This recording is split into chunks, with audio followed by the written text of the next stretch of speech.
US 912.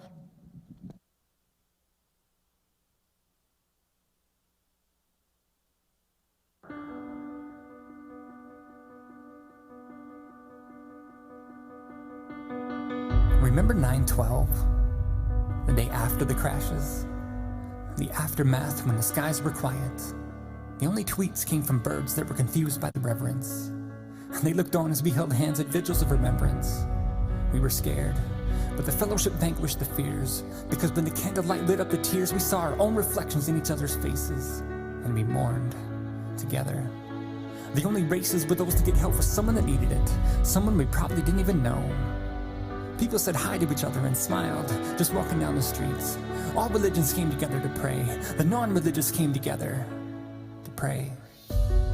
Tales of heroes started to leak into our collective conscience, like Flight 93. When that plan was hatched, there was no time for Facebook flaming, because there were already flames down on the ground.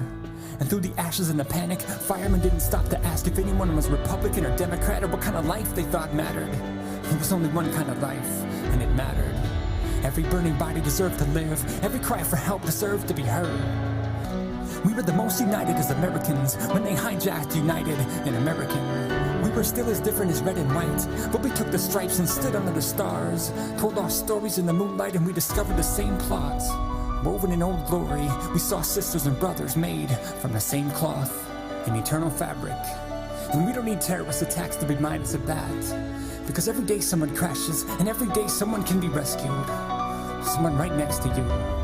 Because as we all know, this life can be hell. We're all just trying to find heaven in it, and there's a chain of deliverance that only works if we're linked together in it.